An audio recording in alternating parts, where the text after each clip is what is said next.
Thank you very much for coming out to hear our fine authors today, and we look forward, very much so, to hearing your poems during the open mic session, which will be happening afterward.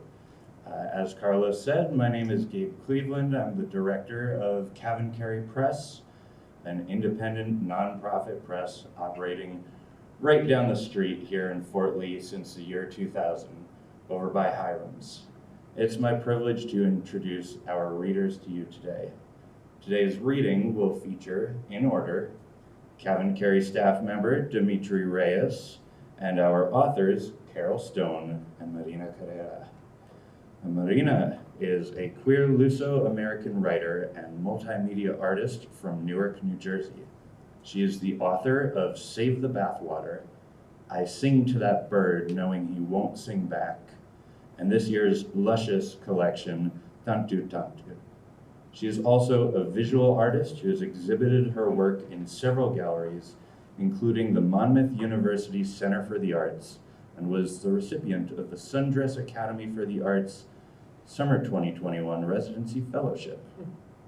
Her poetry is intimate and daring, unafraid to speak of the love and passion between two first-generation daughters of immigrants, and to unveil the many layers of joy, pain, vulnerability, and pleasure that come hand in hand with that love. Her words are the imperative. Open your heart, be not afraid to share it with the world. Carole Stone, Distinguished Professor of English, Emerita, at Montclair State University, is the author of 4 chapbooks and 6 full-length books of poetry, including 2 CavanKerry titles, American Rhapsody, which is on sale over there. I should have mentioned Tantu Tantu is as well, which came out in 2012, and limited editions coming next fall. A recipient of 3 New Jersey State Council on the Arts fellowships, as well as a fellowship to Rothermere American Studies at Oxford University in England, Carole writes with gentle authority her experiences over 9 decades of living, confronting life's deepest and most existential challenges head-on with candor, grace, and generosity. Her forthcoming collection is both an elegy for her late husband and a celebration and assertion of life. And we're so fortunate to share space with her and to have the opportunity to be imbued with her humbly magnificent take on living. First, it's truly an honor to queue up our marketing and communications director, Dimitri Reyes, who is responsible for making this and our many, many other wonderful live and virtual events throughout the year happen. But beyond that, he's a fine human being and one hell of a poet and educator. And he recently released Shadow Work for Poets, Prompts to Guide Your Poetic Journey. To engage with Dimitri's writing is to be transported into a world saturated with both Newark and Puerto Rican culture, flavors, and experiences that jump off the page and activate your 5, or maybe even 6, senses. The author of Every First and 15th and the forthcoming Papi Pichon, Dimitri is a writer with a heart deeply attuned to the joys, pains, needs, and dreams of his fellow human beings in the act of survival and the attempt to flourish in contemporary America. He writes with equal parts passion and compassion, and his stage presence and poetic delivery are a treat to behold.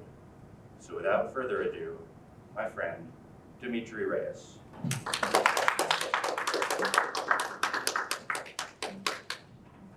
Ladies and gentlemen, Gabriel Cleveland, director of CavanKerry, amazing writer in his own right. He wrote that all this morning. Last night. Let's see if this works. All right. Thank you so much, everyone. I'm not going to take too much time because as the marketing and communications director, my goal is just to share and direct and market our wonderful authors. But as a poet myself, I couldn't help but just coming here and just doing at least a couple of poems. So I'm going to do a few pieces from here, And then I'm going to do a couple of other pieces that are going to be my forthcoming collection, Papi Pichon, next year. So the first one I'm going to do from every 1st and 15th is Snake Eyes. And a little bit about this book. This is kind of like my life from about maybe the years of 14 to 21, when I was still kind of discovering who I was, living every 1st and 15th, every paycheck to paycheck, and figuring things out.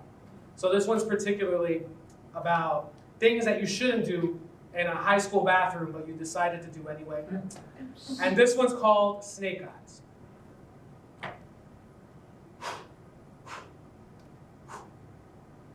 All right, just imagine it went really loud because it went out again. That moment where you rolled the dice and it hits the wall like a bus crash, and the only crumpled dollar left in the world was in your chapstick pocket, and bus tickets became currency, and playing fast and loose became currency, and a bunch of crumpled dollars laid like a pile of bodies, and a bunch of bodies made you long for the infinity of that pile of a debt-free body. So you decide to roll again.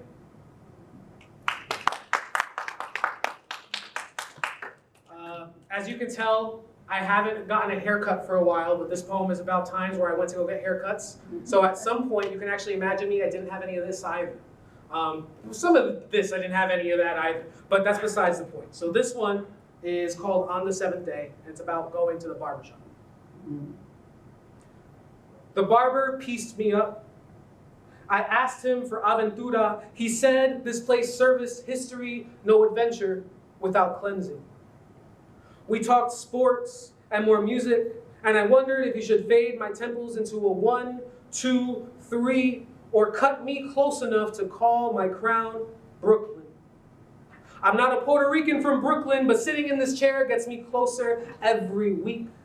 I see a new reflection between the framed rooster and flag, another framed pair of boxing gloves, another man's hands framed on the wall next to Jesus. His hands, the same pinned icons that gather beads around my neck. Nailed to this chair, my hair is just a simple sacrifice. To grant another man's hands permission is to feel a straight razor to my temple. Resisting a resistance for the sake of beauty. The madness crafted in the beatitude of a shape-up to match a trimmed brow. For $12 a week, I can watch my hair revive itself. Unruly. In 3 days, I will covet the next Friday. To be born again, fresh to death. To watch heavy clippers in a hand and feel them quake by my crown and almost feel the earth beneath my feet tremble.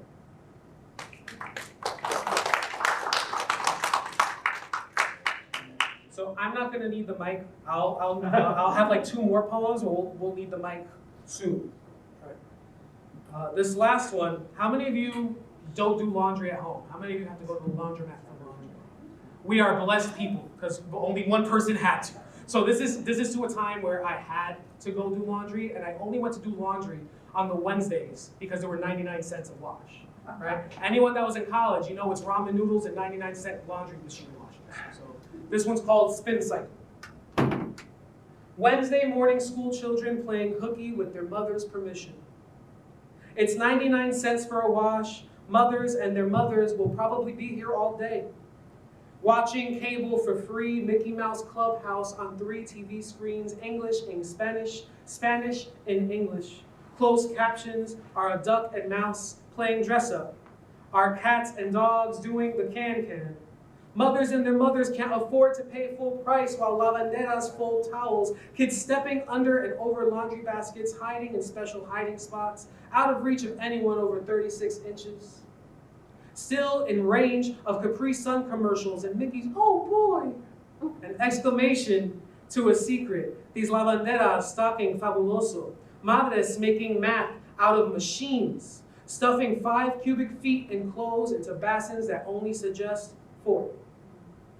This temple is teaching heat, the recitation of the plagal chants, the quaking spin of basket washerwomen watching machines, mothers watching children, soft hymns in the flat screen, como más, cleanliness, teaching kids how to be clean as animals, bleach teaching godliness. A question, what happens when the clubhouse is now closed for business? I said, what happens when the clubhouse is closed for business and the laundromat stays open? When children figure they too are animals that do the cleaning, and what will they do when there is no emotion? When the washers keep spinning on Mickey's farm and they are the own workers that just keep working, and a truth that keeps preaching and folding, pressed in that steaming, worth 99 cents in one early morning. Thank you.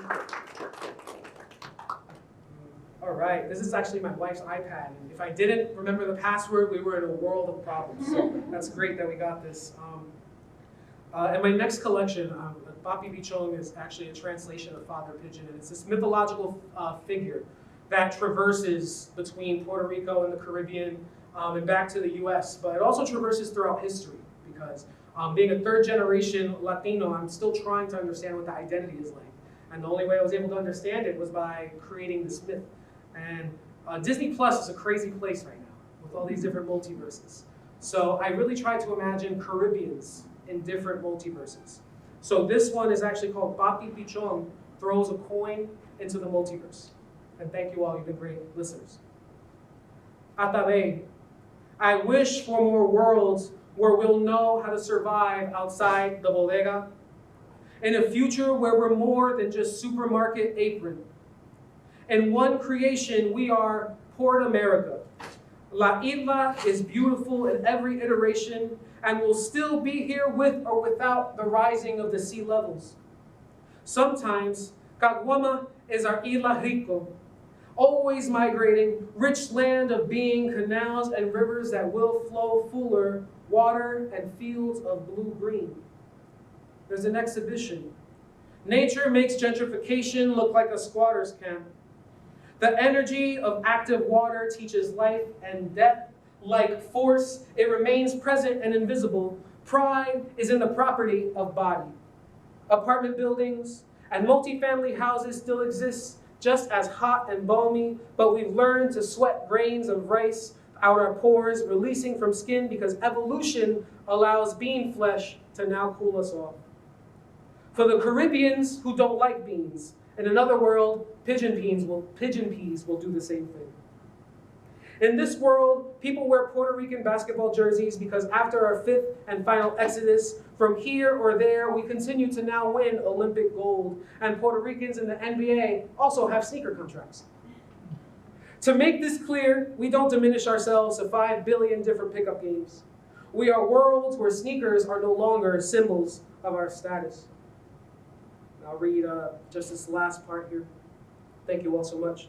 Guiding light as plena bumbao y tembo.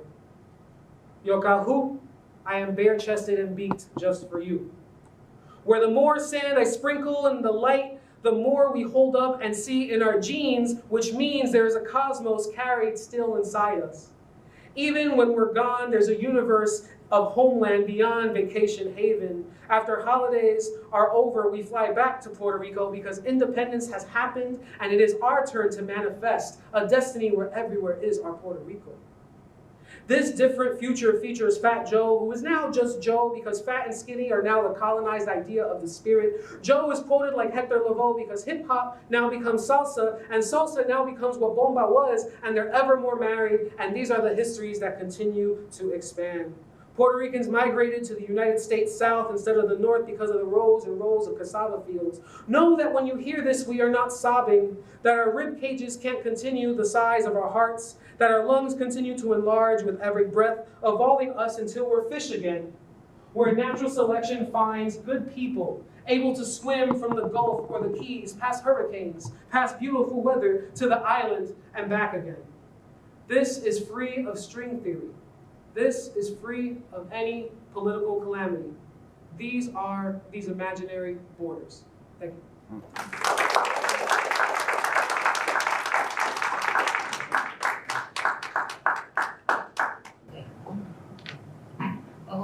I'm delighted to be here reading for CavanKerry Press. I'm delighted that they have chosen to publish my book, limited editions. So I'm going to read some poems from that forthcoming book, and then I'm going to read some poems from the first book of mine that they published. Now, this American Rhapsody is an elegy for my parents, who died when I was 4, and so I completely invented them. And this is an elegy for my husband, who died a year ago. Just a little more microphone here. Okay. Well, that's better. So sadly, I came to realize, am I an elegiac poet? But anyhow, skipping that part, I'd like to begin with reading some poems from American Rhapsody, which is also about the era of Prohibition and about Newark, New Jersey. The first poem in the book is called Invocation, Intoxication.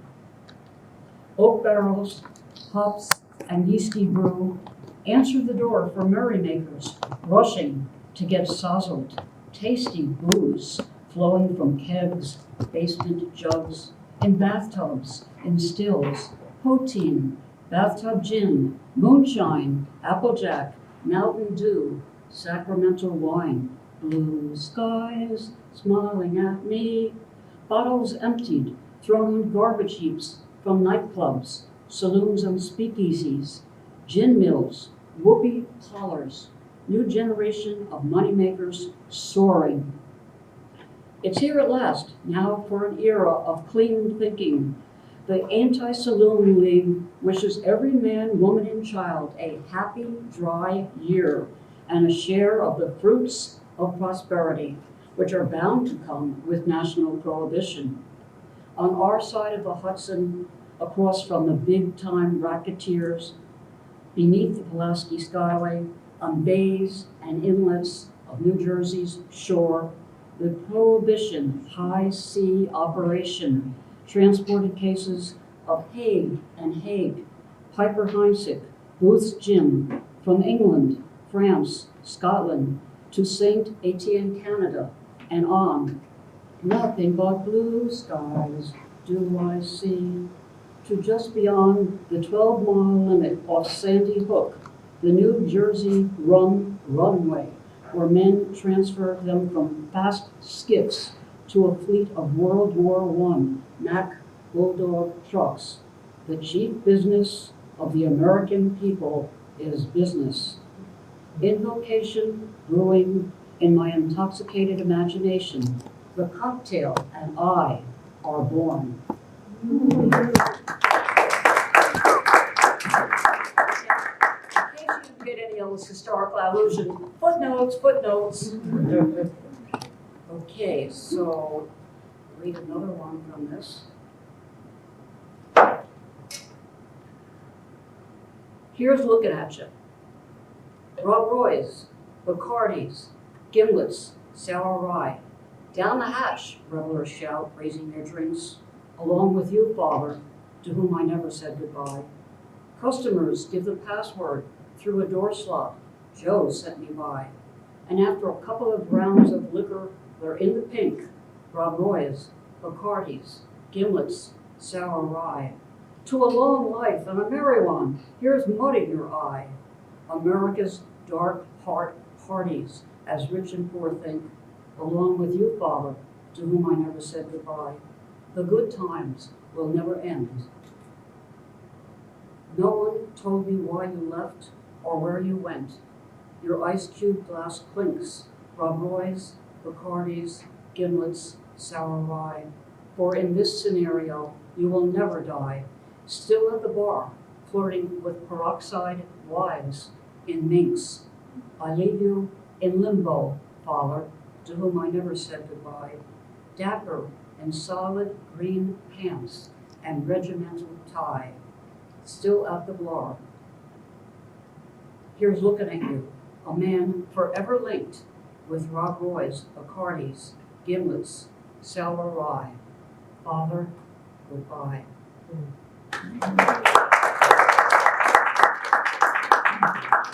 If you are at this point oil spoiling for a drink, I apologize.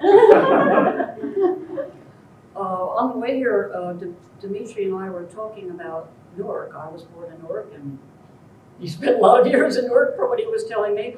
So I'm going to read this poem, which is called In Newark.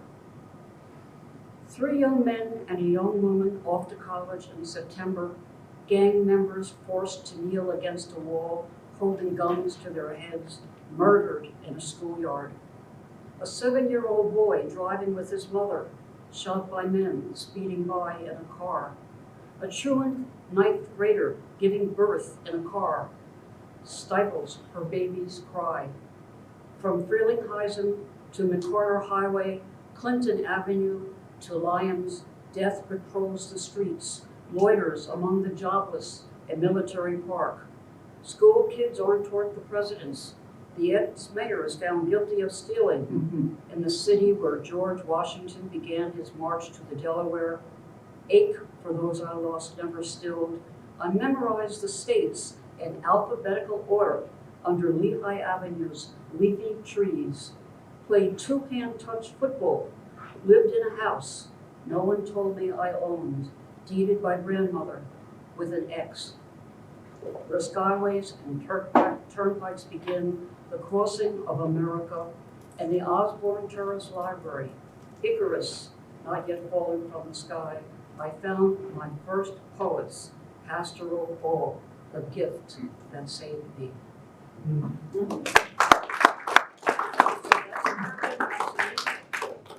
And 10 years later, we have limited editions, which begins with some poems about marriage and then describes my husband's illness and his passing. So, marriage poems. Blind date. We met on a blind date. He's cute, a woman from your hometown in Woonsocket who introduced us said. And you were standing by the front door in khakis and a button-down shirt. We drove to Ross Restaurant in Irvington, sat at the bar. You didn't say a word. Enough of being the vivacious one on blind dates, I told myself. This one better talk. And you did, explaining the scene in a pub in Ulysses where the citizen called Bloom a dirty Jew. And that's when I knew you would be mine.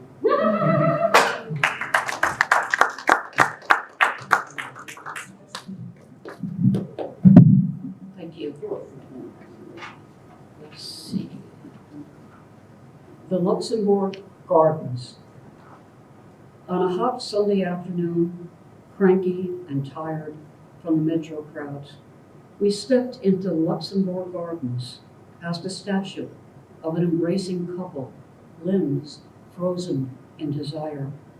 In the gazebo, a brass band played the Radetzky March. The string section out of tune, we didn't care, and applauded when the leader bowed.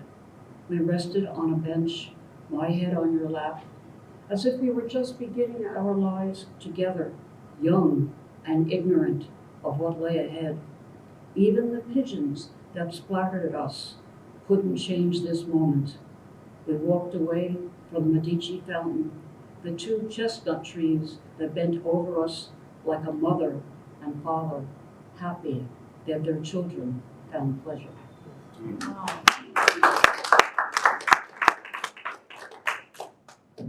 Okay, one more long marriage poem. For some reason, people seem to like this poem. I don't know why, but one never knows, do one? Okay, long marriage. You were planting snap peas, knees in dirt. You packed the earth the way you rubbed our daughter's back when she cried. You rest against the stockade fence, half smiling, half frowning, talking a little to yourself. I hear your huge sighs, which you deny. You come inside for your plaid gabardine jacket. I'm in our kitchen, still married after 40 years, to a man who finishes the Times crossword puzzle each morning. I chop onions. You read my Szymborska's collected poems that I checked out of the library. You close the book, pull on your garden gloves. I want to know why peas need a fence to lean on. That's the way it is, you say.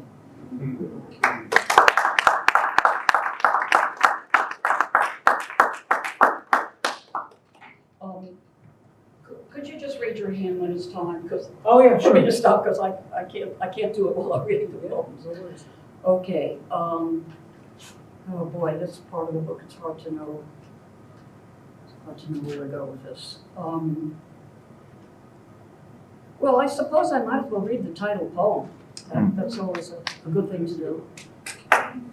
Limited editions.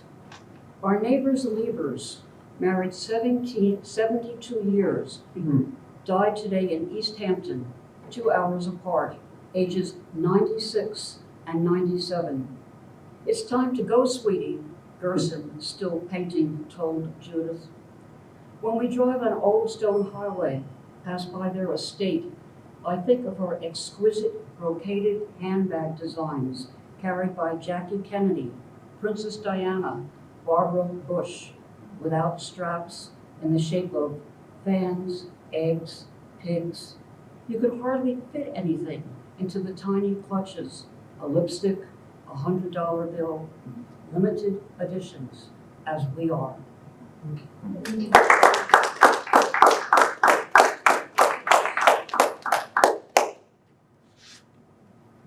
Kugel. You have no appetite. Could be the meds. Cranberry juice, flan, rice pudding tastes terrible, you say. The last time I baked a potato kugel, I was in my 20s. Recipe written in the blank back pages of From Abbaglione to Sabaglione, my first cookbook. I measure out a cup of butter and 2 of flour, grate 3 small onions and 4 potatoes by hand, add 3 eggs. You take a forkful, then push your plate away. Say, I don't feel great, I'll lie down for a bit. I scrape your kugel onto my plate.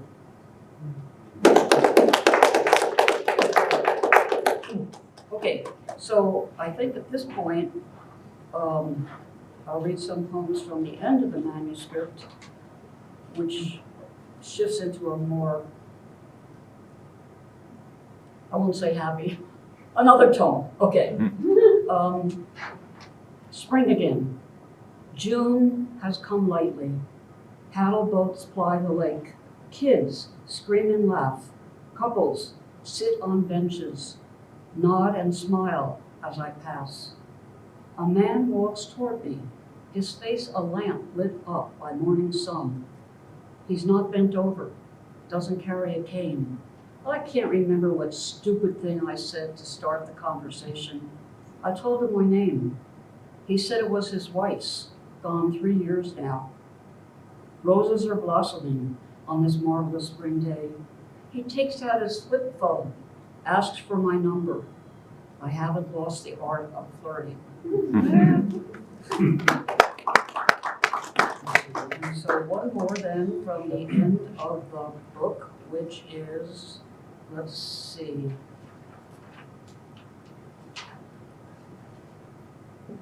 Spine. The carp gasps for air while I sink the Chinese chopping knife into its silvery scales. Steam it in ginger. Lay the fish on a blue porcelain platter. Honor it with lemon roses as the ancients did.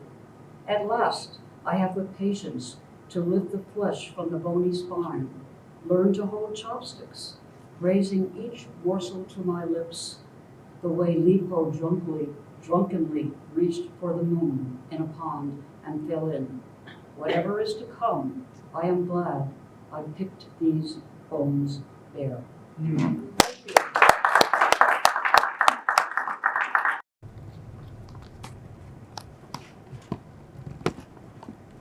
Carole, you said you had Frida Kahlo socks on today, right? You have Frida Kahlo socks on. Oh, my Frida Kahlo socks, yes, of course. Yeah, I'm only saying that because this poem is after a Frida Kahlo painting by the name of What the Water Gave Me. The name where everyone forgets the N or adds another A, making me Maria or Mariana or any other immigrant's daughter, or where boats live, or of the sea. The ephemera of my grandfather, spools, needles, and tins of thread, crisply folded bills that shine like emeralds in bathwater. The twins' reflection once tinted steel against the buzzing skyline. The Dairy Queens and Bodega Kings looking for loose change on the riverbank.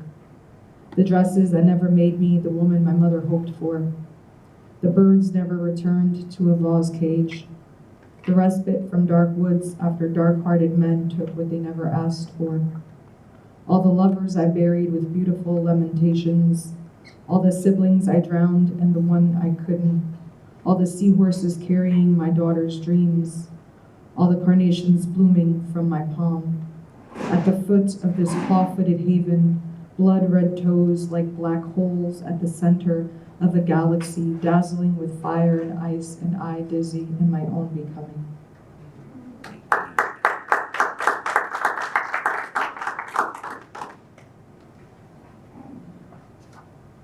If I weren't this body, or in this body, part of this body, and what parts of this body make it my body? Why does this body love your body the way bodies do when they touch other bodies? Whose bodies belong to each other, this body taught to love. Boy bodies, hairy bodies, bearded bodies, abusive bodies. But this body also wanted soft bodies, breasted bodies, perfumed bodies, girl bodies. Now this body queries its own body. Is it man body? Is it woman body? What makes it either? And does it matter to anybody what kind of body we embody? And who body does this impact? A lady body, a bard, body of water, a wetland, a body of art, a masterpiece, a body, a bullseye, a target.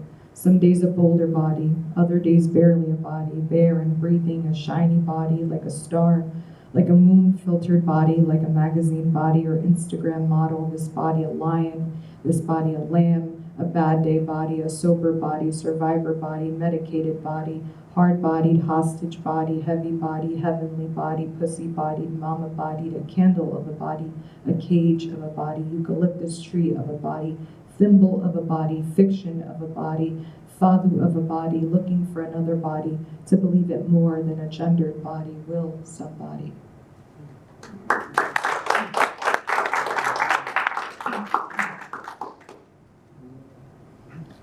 This one's called Capela da Nossa Senhora dos Aflitos, which is Portuguese for Chapel of Our Lady of the Afflicted. And I wrote it in Portugal, where my parents are from. Here on this side of the ocean, dawn swirls its face on morning waves, the mist a mantle of woolen smoke around the cliff so many women have jumped from.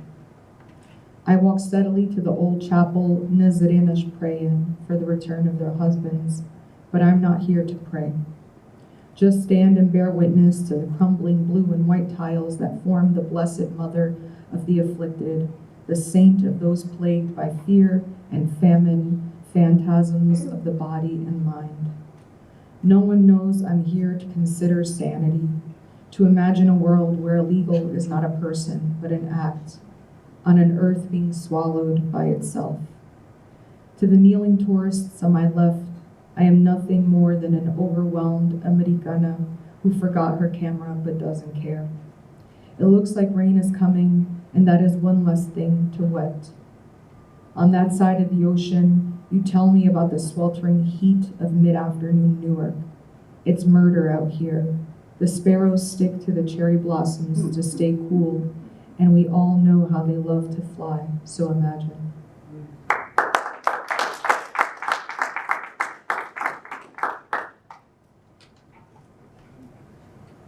When I was a kid, I grew up in Portugal. I spent all my summers there as a child in a small village where there was really nothing to do. So me and my cousins would make snails race. So you can imagine how thrilling that was. But we used to kill the ones that lost. So I guess that was the thrilling part. And this is called Apology to the Snails I Crushed in My Youth. I inherited cruelty, the sordid belief that to be big is to break something smaller. A vase garden, the town square, my fat little fist, a mighty guillotine over your soft bodies, the sun, a magnifying glass of good intentions. In the mornings, I trek over gendered rituals with tired tentacles, smile at the swat of sadness, crack at my kids' screamy demands for gentle brushing and more milk, I come apart at the cruelty of silence against sleep. Last night, I told my family, be grateful, home is wherever we carry our hearts. Simone clapped her chubby hands together and said, God, what are we using our story for? How super to be small and believe in bigger things.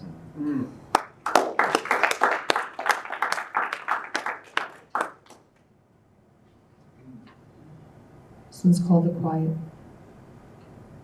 Sometimes I can't stop you from leaving. Some conversations require silence as punctuation, demand solitude right after, for the best, so that the best can eventually resurface on our fingertips like wildfire, spread all the good that's left over each other's shoulders, backs, thighs, unfillable wells. Sometimes in this quiet, I am both in and out. Sometimes the quiet between no longer and not yet opens me up like evening primrose, and I trace your footsteps down the stairs and out the door, over the weedy sidewalk to where your car is humming with hesitation. Sometimes I take the quiet to listen. Listen to the moon's lax moan, the crack of kitchen light, the cricket's tired mutiny against every child's cry, the oven's uprising, the backdraft that follows, the certain leap from the steady cliff, the phone's frugal fado, the apologies of doors.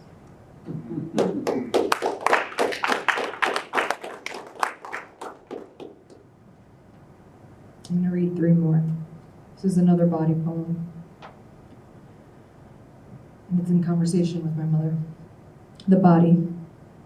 I envy your faith in the body and its ability to cope, heal, suffer the battles biology, ecology, man wage against it. A bellyache, a bitten tongue, a black eye, Alzheimer's, cancer, GHB. God only gives you a cross heavy enough to bear, but he never considered how hard the straw is on the camel, what it's survived. A woman's body, what you deem insurance against hurricanes, viruses, racism, and divorce, even after watching Gloria Steinem interview a Congolese woman burned and raped by 20 men 10 years ago. She lived, you said, but what does her body house now but the banshees of youth?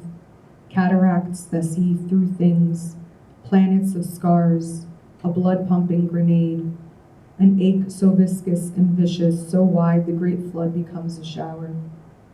In spite of every prayer I fake, despite how much Steinem says otherwise, our bodies more often than not are a forgotten aldea, a village, a blood-stained skirt on the line, a lover's dirty boots at the door, children chanting rhymes about cats, a steaming pot of soup on the stove, humming, humming.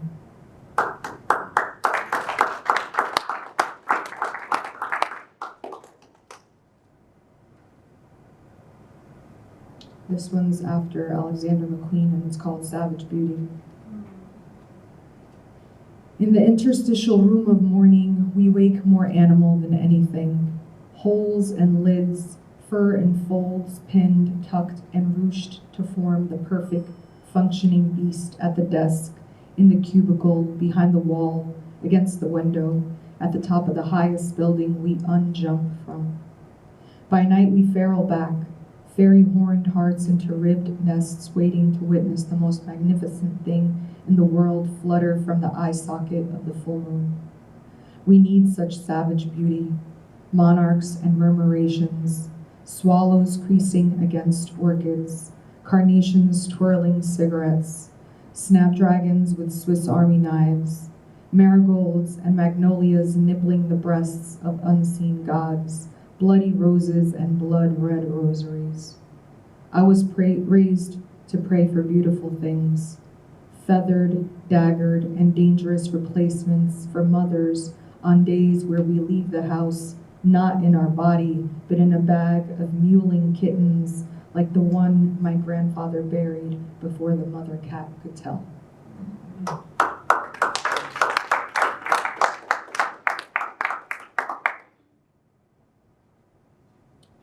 This is my last poem. Like I'm already dead. Like I'm already dead. A carnation in a dim funeral parlor, corpse stiff in burgundy. Sit your knees on the little stool. Rest your head on my stuffed belly. Tell me again how your favorite day in the history of the world is June 30th. Describe how hot hard the rain slammed against our car that night. How hot hard our first kiss made us. Tell me how you first said I love you by accident. How I didn't shave until you returned from Portugal that summer. That even at my most, I am still the one your soul loves. Hold my hand in the hush. Like I'm already ash, the shit gray of pines after fires ravaged most of Bairro. Tell me about your day at work, how the office was a circus tent, how the administration fails the teachers, and teachers fail the students, and students fail each other, and everyone goes home anxious and unable to do anything but sit in front of a screen for hours, swiping and waiting to do it all again tomorrow. Tell me you're over the moon having married someone who cares tanto tanto in the face of fierce American apathy. Sing me your affection. Like I'm already a ghost. At the top of the stairs, hands soft as silk, bare feet on the too cool floor, humming a fado closer to him. Burst through the door and slip that fat silver ring you gave me years ago onto my barely there finger. Close the curtains we just bought. Accept my apology and call night by some other name, dark bulb or expired light. Remind me that dinosaurs never became extinct, but phantasms, that their bones aid memoirs of what love wore 70 million years ago. Open mouth laugh till you're dead too.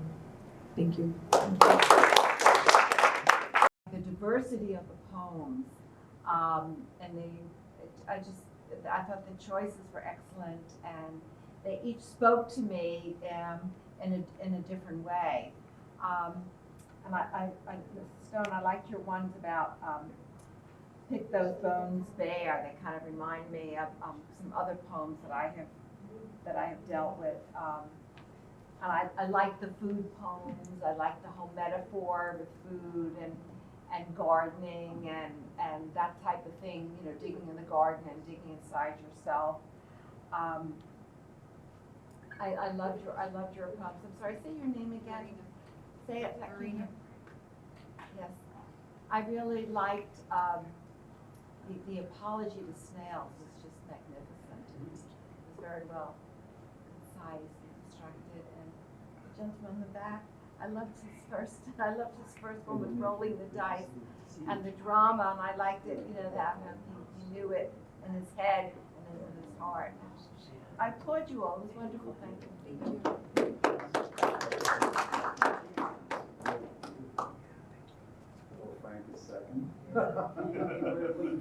So if anyone else has a question, you can raise your hand. I'll come to you with the mic. Well, I know how to play that game as well as Frank, All right. One of the things that I personally appreciate about both of your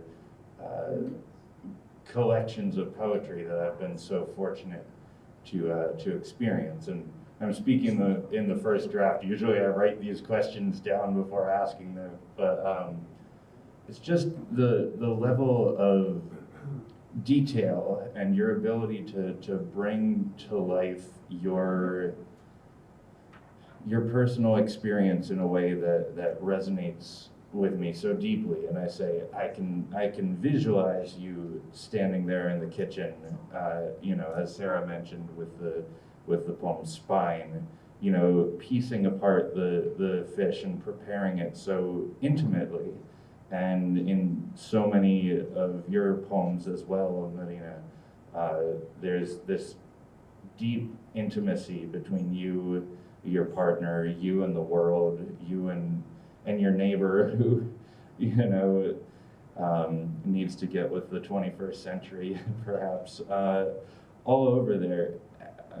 It's amazing how you're able to capture these details so effectively. Carole, earlier we were talking and you mentioned being a poet is like a full-time job. So I was wondering if either of you might be able to offer any insights as to how you really capture those moments so effectively. And I can bring the mic over here so that if you want to speak into it, you're welcome to. So, or I'll just hand it to. Okay. I think the name of the game in poetry is, dare I say it, revision. So I can't tell you how many revisions I make of poems. And if you think the first one comes out in a stream of inspiration, well, kind of, sort of, maybe. But that's what I mean by hard work. Unfortunately, today we have poetry workshops with great people who help us out. All of them are different. Some look at the total poem, others are like an editing experience, and that helps. So that's part of the writing process, but then there's part of the word process, which is getting your poems out there and getting your manuscripts out there. And one day I thought, how many hours a day do I spend at the computer? Now this is just writing and revising, and I would say 5 hours. And if that isn't work, I'd like to know what is. So that's what I'm calling it work. Do you want to say something about that? Gabe, do you want to repeat the question for me? I'm sorry, how do we? How do you capture those details of your life so effectively? Like, how do you work that into your routine? I can't remember exactly what I said either. That's a good question. So I'm someone that unfortunately is completely unfiltered. So whatever I'm thinking or feeling or going through, I wear it, I feel it, I embody it, my energy captures it, and that just translates onto the page. I think the hardest work a poet does is be vulnerable, because that leaves you in a place that can open you up for tons of pain, and tons of sadness and saudade, but joy, but joy as well. So I think being vulnerable is the first step. Revision and editing and all that stuff, that is part of the craft, that is part of the work. But for me, it's just allowing myself to not be afraid to say what needs to be said, I think. Thank you so much, Marina and Carole. I say this a lot these days. I couldn't be a rock star, so I became a poet. And then secondarily, I also couldn't be a wizard, so I also became a poet, because I feel like there's a spiritual awakening and there's something magic about what we could do with words. There's something really wondrous about being vulnerable in spaces, in public, like with ourselves, in conversations when we're having with other people where we constantly have a mask on or we're like deflecting, right? So I found poetry as a way that I could reckon with these different parts of myself, whether they were good or bad, the good experiences, the bad experiences, and kind of celebrate them all, right? And the negative experiences, you're not celebrating the negative experience, but I celebrate what I've learned from that, right? And what I was able to create from those different experiences.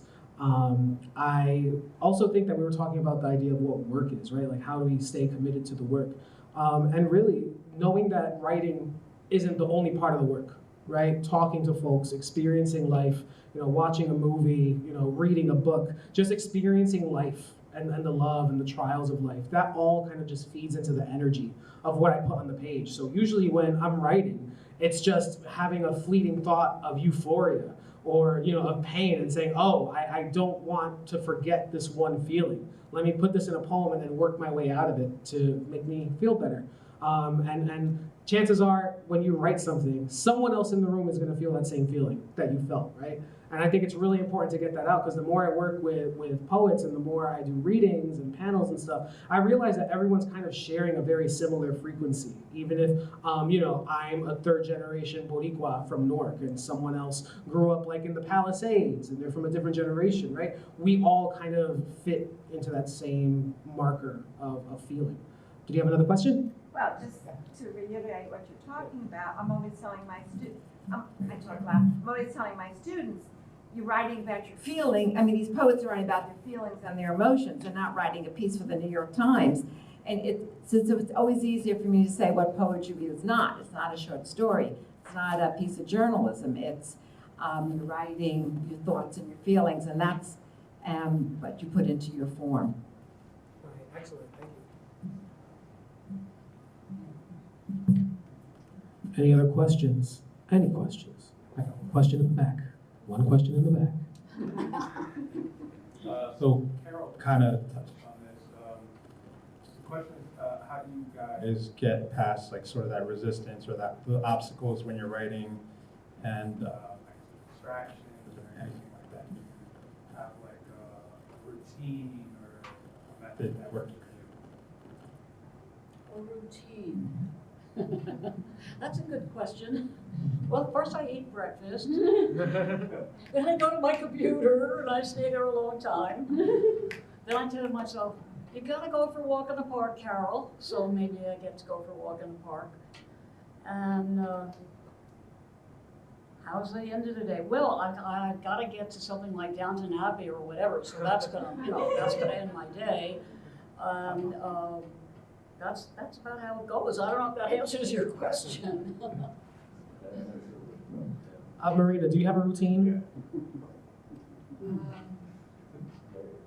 No, I don't.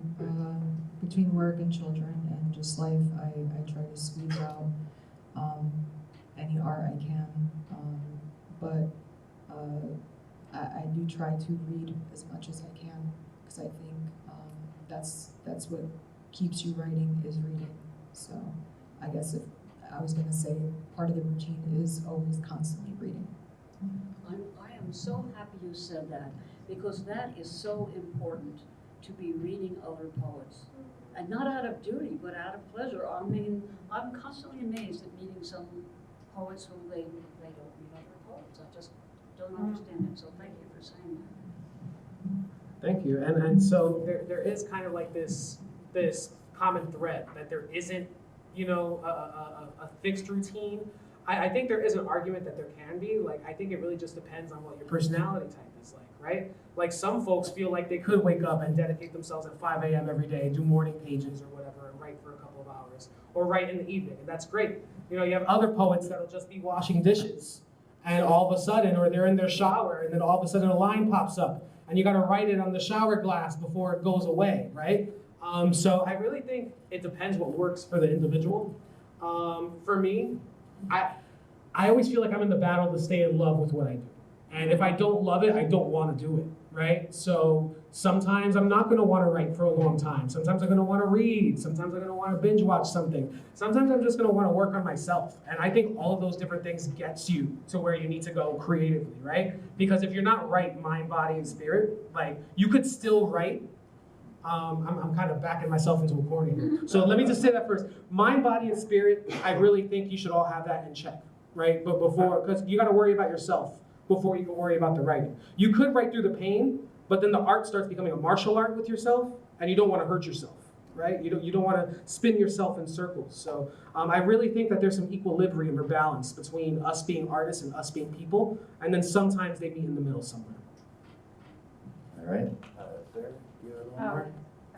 Just comment on what you said about the reading. I mean, of course, your first poem about Icarus, I knew the autumn poem, Beaux Arts, and and then you talked about the bar with Ulysses. I mean, sometimes when I read poets, I just know that they get other poets, who their favorite other poets are, and I sometimes worry to use a little pretentious pretentious, but on the other hand, it's who I am. No, My husband and I were in several James Joyce groups in New York. I'm still in them, and we're still reading Finnegan's Wake. Oh, give me a break. No, it tells you who you are, and it's cool. I mean, you know, it's.